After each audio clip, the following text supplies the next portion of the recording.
34장이고요. 2절 말씀이 제가 있습니다. 너는 이스라엘 자손에게 명령하여 그들에게 이르라. 너희가 가나안 땅에 들어가는 때에 그 땅은 너희의 기업이 되리니 곧 가나안 사방 지경이라. 아멘. 교회는 믿음을 키워야 한다라는 제목이고요. 믿음이 중요하구나. 교회는 믿음이라는 것이 빠지면 생명이 없는 것과 같구나. 믿음이라는 단어를 한번 묵상하는 하루가 되시기를 바랍니다. 민수기 34장은 이스라엘이 이제 앞으로 점령할 영토, 그 영토에 대한 경계를 지정해 주는 내용이죠. 간단히 정리해 보면 남쪽으로는 신광야까지, 또 서쪽으로는 지중해와 해안선까지, 북쪽으로는 호르산까지, 동쪽으로는 요단강을 기준으로 삼습니다. 읽으면서 무엇보다 가장 먼저 들었던 안타까운 마음이 있다면 이 일은 실은 40년 전에 끝났어야 할 일이라는 점이죠. 40년 동안 돌아왔지 않습니까? 40년 동안 달라진 것이 있다면 그때 말씀에 불순종했던 1세대는 광야에서 모두 죽고 2세대가 점령하라는 명령을 듣고 있다는 거죠. 우리 역시 마찬가지라는 거예요. 40년 전에 하나님이 나를 부르심이 있었는데 돌아보니 40년 동안 내가 아무것도 하나님 앞에 한 게 없구나 느낄 때가 있죠. 그때라도 늦지 않았다는 생각을 가지고 그때 우리가 하나님 앞에 우리가 사명을 잘 감당해서 우리에게 통해 이루기 원하시는 꿈들을 다 이루어가는 삶을 살아갈 수 있다면 얼마나 합치겠느냐 이런 생각을 해보게 됩니다. 역사적으로 이스라엘은 이 광활한 영토, 되게 광활한 땅이거든요. 이 영토를 모두 점령해 본 적이 없어요, 여러분. 가장 넓은 영토를 확보했던 때가 다윗 시대인데 그 다윗 시대에도 여기서 지정하고 있는 범위까지 점령하지를 못합니다. 그렇게 우리가 이 과정을 묵상하면서 얻을 수 있는 중요한 교훈이 있다고 저는 생각을 하는데 그게 뭘까라는 질문에서부터 말씀을 한번 나눠볼게요. 민수기 33장 53절을 보면 이렇게 말하죠. 그 땅을 점령하여 거기 거주하라. 내가 그 땅을 너희 소유로 너희에게 주었습니다. 민수기 14장에 가보면 내 영광과 애국과 광야에서 행한 내 이적을 보고서도 이같이 몇 번이나 나를 시험하고 내 목소리를 청종하지 아니한 그 사람들은 내가 그들의 조상들에게 맹세한 땅을 결단코 보지 못할 것이오. 이렇게 말하죠. 교회는 믿음의 세월을 살아야 한다라는 거죠. 여러분, 이게 참 중요한 핵심입니다. 그 땅을 점령하여 거기 거주하라. 가나안 땅은 이미 앞서 말한 대로 40년 전에 얻을 수 있는 땅이었거든요. 근데 하나님을 신뢰하지 못하고 불순종함으로 40년을 돌아서 사실은 같은 자리에 지금 서 있는 거예요. 그때 들어야 할 명령은 40년이 지나서야 듣고 있죠. 물론 그때 그 사람들은 이미 다 고인이 되었지만 지금 우리는 이것을 말씀을 통해 현실의 외침으로 듣고 있잖아요. 이 자체가 교훈이라는 거죠. 무슨 교훈일까요? 허송세월을 보내면 안 된다는 거예요. 허송세월을 보내면 안 됩니다. 말씀에 대한 불순종은 인생을 허비하게 만든다라는 거죠. 그러니까 하나님의 뜻, 나의 뜻, 또 사명과 사심, 내가 해야 할 일, 내가 하고 싶은 일, 이 사이에서 우리가 머뭇거리는 동안 시간이라고 하는, 세월이라고 하는 소중한 것들을 낭비한다는 거죠. 세월이라는 말은 흘러가는 시간이라는 뜻이거든요. 우리의 시간이 어디로 흘러가고 있느냐, 이것을 주목해서 생각을 해야 한다는 거예요. 내가 하나님께 주신 시간들을 낭비하고 있지는 않은가? 매 순간 자신을 우리가 던져야 할 질문이고 지금 하는 일, 지금 하려고 하는 일들이 하나님 앞에서 가치 있는 일인가? 하나님이란 지금 내가 무엇을 하기를 원하고 계실까? 찰스 셸던의 질문인데 이 질문을 우리가 마음속에 품고 살아야 한다는 거죠. 시간 관리가 여러분 곧 인생 관리잖아요. 왜? Time is life니까. 또한 시간 관리는 습관에 의해서 결정이 되거든요. 내가 말씀 순종이 나에게 습관이 되어져 있느냐. 이게 세월을 아주 아끼고 잡는 방법이고 흘러가는 시간을 바른 방향을 향해서 흘러가게 만드는 중요한 선택이라는 거죠. 바울이 말하잖아요. 세월을 아끼라. 때가 악하니라. 바울이 말하는 세월을 아끼라는 말을 한마디로 정리하면 기회를 사라는 거예요. 무슨 기회냐? 시간의 본 모습을 회복하기 위해서는 대가를 치르라는 뜻이 이 속에 있는데 시간을 바쁘게 살아가는 게 아끼는 것이 아니라는 거예요. 비즈니스란 말 많이 들어봤잖아요. 그건 세상의 시간을 사용하는 관리 방식이거든요. 근데 그리스도인은 비즈니스의 삶을 살아가는 게 아니에요. 왜? 하루가 천년 같고 천년이 하루 같거든요. 이미 우리는 영생의 삶을 시작한 사람이기 때문에 신앙인에게 중요한 것은 바쁜 삶이 아니라 올바른 삶을 살아가는 거라는 거죠. 내가 올바른 삶을 살아가고 있는 거예요. 그렇게 세월을 아낀다라는 말은 바쁜 삶이 목표가 아니라 목표가 분명한 삶을 가리키는 거죠. 열심히 사는 게 중요한 게 아니라 올바른 방향을 향해서 지속적인 순종의 삶을 열심히 살아가는 거예요. 방향이 잘못되면 열심히 살아갈수록 세월을 낭비하게 되거든요. 여러분. 어떤 목표를 가지고 성실하게 사는지가 세월을 아끼는 중요한 핵심이라는 거죠. 썩어질 것을 위해 바쁜 인생을 내가 살아가며 낭비하는 것 아니라 참 목표를 향해 집중하며 살아가는 것, 이게 세월을 아끼는 거라는 거예요. 여러분, 우리가 잘 알지만 광야 40년을 성경은 아주 심플하게 정리해 주거든요. 신명기, 우리가 이제 또 신명기 이론지에 들어가겠지만 신명기 기록에 보면 8장에 눈으로 한번 읽어보세요. 내 하나님 여호와께서 이 40년 동안 내게 광야길을 걷게 하신 것을 기억해라. 그러면서 광야길의 핵심이 뭔지 아주 명료하게 정돈을 합니다. 너를 낮추시고 너를 시험하사 내 마음이 어떠한지 그 명령을 지키는지 지키지 않는지 알려 하심이라. 이거를 참 우리가 중요하게 다루는 내용이지만 이 내용은 여러분 한 방향을 향해 흘러가고 있어요. 너를 낮추시며 너를 줄이게 하시며 또 너로 알지 못하면 내 조상도 알지 못하는 만나를 내게 먹이신 것은 사람이 떡으로만 사는 것 아니야. 여호와의 입에서 나오는 모든 말씀으로 사는 줄을 내게 알게 하려 하심이니라. 아멘. 예수님이 시험 받았던 때에 대처했던 말씀이잖아요. 그죠? 이 말씀이잖아. 그러니까 뭐 되게 길게 말한 것 같지만 내용은 딱 한 방향을 향해 지향되고 있는데 광야길을 걷게 하신 이유는 이스라엘 백성들이 말씀에 순종하는지 불순종하는지 그것을 확인하는 시간이었을 뿐이에요. 왜 우리가 사실은 하나님의 나를 낮추시고 시험에서 어떠한 명령을 듣는지 지키는지 않는지 이 모든 다양한 내용을 소개하고 있는 것 같지만 하나를 딱 이야기하는 거죠. 그죠? 내가 하나님의 입에서 나오는 말씀을 순종하느냐. 이 하나를 하나님이 검증하고 확인하기 위해서 40년을 광야길을 보내시는 거라는 거죠. 그러니까 뒤집어 얘기하면 세월을 아끼는 사람은 말씀 순종을 내일로 미루지 않는 거예요. 그냥. 순종하며 세월을 아끼는 거라는 거죠. 그것이 믿음이라는 거예요. 지금 경험해야 할, 정복해야 할 경계를 듣고 있는 사람이 되는 거. 지금 하나님이 내게 지난 세월을 내가 돌아보니까 40년 세월을 내가 돌아보니까 여러분의 시야를 다 다르겠죠. 20년 세월을 돌아보니 같은 자리에 내가 서 있어. 같은 자리에. 근데 이 같은 자리가 어떤 자리일까 가만히 생각해 보면 결국 내가 하나님 말씀에 대해서 순종하지 못했던 자리, 그 자리에 하나님은 나를 계속 세우고 계시는구나. 그러니까 지혜로운 사람은 야, 말씀 순종이 세월을 아끼는 가장 중요한 비결이라는 사실을 깨닫는 거죠. 2절 말씀을 같이 한번 읽어볼게요. 너는 이스라엘 자손에게 명령하여 그들에게 이르라. 너희가 가나안 땅에 들어가는 때에 그 땅은 너희의 기업이 되리니 곧 가나안 사방 지경이라. 교회는 믿음의 용량을 키워야 한다는 거죠. 믿음은 사이즈가 아니라 그랬죠. 믿음은 작다 크다라고 하는, 물론 성경에 나와요. 작다라는 표현이. 그런데 믿음은 작다 크다가 아니라 적다 많다예요. 용량이라고 표현할 수 있는 거예요. 그러니까 하나님이 정하신 땅은 이스라엘 모든 시대에 다스렸던 영토가 넓었다 그랬잖아요. 이스라엘 사람들은 가나안 사방 지경, 성경에 있는 표현대로 이걸 영원히 정복하지 못해요. 안타깝죠, 그죠? 하나님은 굉장히 큰 사이즈를 주셨는데 실제로 이스라엘 사람들이 점령한 것은 그보다 작은 사이즈였다. 이유가 뭘까? 간단해요. 믿음이 없었기 때문이라고 정정을 해줘요.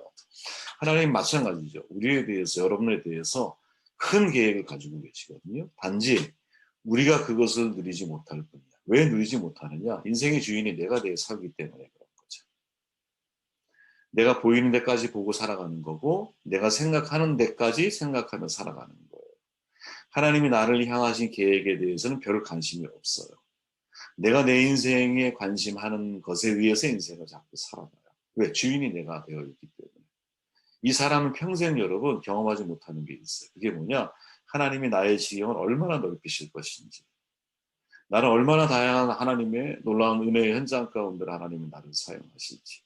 정말 마른 지팡이 같은 존재이지만 나를 통해 하나님이 얼마나 정말 생명을 살리는 귀한 일들을 감당하게 하실지 우리는 아무도 모르거든요. 여러분의 사이즈를 아무도 몰라요. 오직 하나님만이 알고 계세요. 근데 그거를 다 경험하는 사람은 누구냐? 내 삶의 주도권을 주님 앞에 넘겨진 사람. 이 사람이 믿음의 용량이 키워져 가는 사람이라는 거죠. 롯이 바라봤던 땅은 여러분, 눈을 들어 요단 지역을 바라보는데 수알까지 온 땅의 물이 넉넉하니 마치 애국과 같았어요. 넉넉한 유단 지역을 바라봐요. 마치 풍요로운 애국과 같았어요. 반면에 창세기 13장에 보면 롯이 아브라함을 떠난 후에 여호와께서 아브라함에게 이르시되 너는 눈을 들어 너 있는 곳에서 북쪽과 남쪽 그리고 동쪽과 서쪽을 동서남북을 바라봐라. 보이는 땅을 내가 너와 내 자손에게 주리니 영원히 이르리라. 여러분 보이는 땅까지가 아브라함의 몫이었거든요. 그럼 보이는 땅이 어디까지였을까요? 도대체 무슨 표현일까요? 이게 동서남북 사방을 바라봐라라고 이야기를 하고 야 보이는 것까지 내가 너에게 줄게. 영원히 그 땅이 네 자손이 이를 거야 이렇게 말해요. 여러분 모세가 느보산에서 기르기산 느보산에서 가나안 땅을 하나님 마지막 보게 하시잖아요. 근데 여러분 느보산에서 가나안까지 직선거리가 160km예요. 그럼 육안으로 식별이 가능할까요? 160km? 여기서 우리를 얘기하면 원주 정도 거리거든요. 여기서 대전이 보여야 되는 거야. 그게 보였을까 여러분? 믿음으로 봐야 하는 거죠. 그 믿음으로 보는 곳까지가 우리의 미래의 영토인 거예요. 아브라함을 통해서 하시는 메시지의 초점이 그게 아닐까 싶은 거죠. 야 동서남북을 바라봐. 근데 뭐 아브라함이 뭐 얼마나 멀리까지 바라봤겠어. 그죠? 하지만 아브라함은 믿음의 눈으로 아주 멀리까지 보는 거죠. 우리식으로 표현하면 믿음의 용량을 키워야 한다라는 거죠. 왜 믿음의 용량이 중요하냐? 믿음은 여러분 적은 믿음은 결과적으로 하나님을 작게 믿는 거예요. 큰 믿음은 하나님을 큰 하나님으로 믿는 거거든요. 나의 믿음의 크기가 하나님의 크기를 제한하는 거예요. 하나님의 문제에 대해서 제한을 받지 않잖아요. 그러나 나의 믿음 때문에 제한을 받는 거거든요. 하나님의 믿음대로가 아니라 내 믿음대로 역사하시는 거예요. 그죠? 하나님께서 가만히 생각해 보세요. 엄청난 저수지 물이 있어요. 그런데 이거를 통과시키는 깔때기가 요만한 깔때기라고 한번 생각해 보세요. 그러면 아무리 엄청난 물이 폭포수처럼 쏟아질 수 있는 물도 이 깔때기를 통해서 나와야 하기 때문에, 그죠? 나의 이 깔때기를 통해서 나와야 하기 때문에 하나님의 능력이 아무리 많고 전능하시다 할지라도 내 믿음에 의해서, 믿음의 통로에 의해서 제한이 되어지는 거지. 이걸 우리가 잊지 말아야 한다라는 거예요. 그래서 믿음은 여러분, 나의 생각의 사이즈에서 생각을 하면 안 되는 거야. 말씀의 사이즈에서 생각을 해야 되는 게 맞는 거예요. 그죠? 그리고 나의 능력, 나의 가능성 가지고 믿음을 잡고 하나님을 재단하면 안 되는 거예요. 성경에 있는 창조주 하나님, 구속주 하나님, 다시 이 땅에 오셔 재림의 하나님, 이 모든 역사적인 성경에 기록되어져 있는 말씀을 근거로 해서 내가 하나님에 대한 믿음과 나의 생각을 이 틀을 맞춰가야 되는 거지, 사이즈. 이게 믿음의 용량이 커지는 방법이거든요. 마태복음에서 여러분 들풀도 하나님이 이렇게 입히시거나 하물며 너희일까 보냐 믿음이 적은 자들아. 여러분 이 말씀에 이 핵심이 이게 뭘까 생각해보면 그런 거거든요. 야 새와 들풀 생존 문제와 사람의 생존 문제 인간의 눈으로 볼 때는 여러분 엄청난 큰 차이죠. 그죠? 들풀이 살아가는 것과 인간이 살아가는 게 어떻게 같은 무게일 수 있겠어요. 우리의 관점으로 놓고 볼 때. 그러나 창조주 하나님의 입장에서 놓고 볼 때는 이 생존 문제는 별반 차이가 없는 거라는 거야. 하늘 안에 매라니까요. 하늘 안에 매인 거예요. 믿음의 용량을 키워야 한다라는 거죠. 믿음의 크기가 미래 영토의 크기예요. 그죠? 왜? 믿음의 크기 때문에 이 가나안에 입성한 사람은 누구? 여호수아와 갈렙밖에 없는 거예요. 가나안에 들어갔던 12명 사람 가운데 10명은 탈락했어요. 그리고 믿음을 유지하고 믿음의 용량을 키웠던 여호수아와 갈렙만이 미래의 영토인 가나안에 입성하는 거야. 전에 그런 말씀 드렸죠. 우리가 왜 아이들을 먼 땅, 다양한 경험, 다양한 문화, 다양한 나라들을 왜 우리가 굳이 어렸을 때부터 데리고 나가야 되느냐? 이들이 가본 곳까지가 미래의 영토이기 때문에 그래요. 그게 여호수아와 갈렙이 우리에게 주는 중요한 교훈이거든요. 이들이 가본 곳까지가 미래의 영토이기 때문에 이들을 되도록이면 아주 이 지구의 아름다운 모든 곳들을 다 보게 하고 사실은 그리고 다양한 사람들을 만나게 하고 다양한 곳, 다양한 체험들을 이들에게 해주게 되면 우리 아이들이 마음속에서 그 미래에 대한 영토를 마음속에 그리게 되고 언제 어떤 방법으로 하나님이 아이들을 통해 이런 정말 글로벌한 리더로 하나님이 세우시게 될지 우리는 아무도 사실 예상할 수 없어요. 이들의 마음속에서 자라고 있는 믿음의 씨앗이 결국 그 일들을 이루어내게 될 것이 아닌가 그런 생각을 해보게 돼요. 우리 16절을 읽고 나머지는 읽어보시고 말씀을 정돈해 볼게요. 여호와께서 또 모세에게 말씀하여 이르시되 너희에게 땅을 기업으로 나눌 자의 이름은 이러하니 제사장 엘르아살과 눈의 아들 여호수아니라. 너희는 또 기업의 땅을 나누기 위하여 각 지파의 한 지휘관씩 택하라. 그 사람들의 이름은 이러하니 유다 지파에서는 여분네의 아들 갈렙이요. 아멘. 교회는 믿음의 리더를 세워야 한다라는 거죠. 하나님이 엘르아살과 여호수아를 직접 임명하셨어요. 직접 하나님이 임명하셨어요. 근데 각 지파의 대표격인 지휘관은 이스라엘 사람들이 뽑아서 임명을 하거든요. 근데 그 사람들이 자기의 지도자를 뽑을 때 주목해야 할 내용이 뭐냐? 각 지파의 지휘관 일종의 중요한 리더들급이에요. 어떤 기준으로 그들을 뽑았을까? 첫 번째 등장하는 사람이 유다 지파의 여분네의 아들 갈렙이에요. 이 갈렙이 대표성을 보여주는 거죠. 한마디로 믿음의 사람을 뽑았다라는 거죠. 그죠? 히브리서에서 말하잖아요. 믿음이 없이는 하나님을 기쁘시게 하지 못하나니 하나님께 나아가는 자는 반드시 그가 계신 것과 또한 그가 자기를 찾는 자들에게 상 주시는 이심을 믿어야 할지니라. 히브리서 11장에 읽어보면 여러분 믿음으로 아벨은, 믿음으로 에녹은, 믿음으로 노아는, 믿음으로 아브라함은, 믿음으로 모세는 모든 리더들을 소개할 때 아주 중요한 전제 가운데 하나가 뭐냐면 그들은 믿음으로 일하는 사람들이라. 믿음으로 일하는 사람. 사도 바울도 말하잖아요. 소망에 있네, 믿음의 역사, 소망에 있는 사랑의 수고. 이 세 가지 중요한 핵심 키워드를 말하죠. 이때 믿음의 역사가 뭐냐? 히스토리가 아니에요. 믿음으로 워크, 일한다라는 뜻이에요. 그러니까 믿음으로 일할 줄 아는 사람이 진짜 하나님 앞에 리더로 세움받아야 중요한 사람이라는 거지. 자, 하나님께서 믿음의 사람 갈렙에 대한 내린 평가가 있거든요. 민수기 14장 24절에 가보면 하나님이 직접 갈렙에 대해서 표현한 거예요. 그러나 내 종 갈렙은 그 마음이 그들과 달라서 나를 온전히 따랐은즉 그가 갔던 땅으로 내가 그를 인도하여 드리리니 그의 자손이 그 땅을 차지한다. 갈렙은 다르다. 하나님이 선언을 했어요. 그럼 갈렙이 뭐가 달랐을까?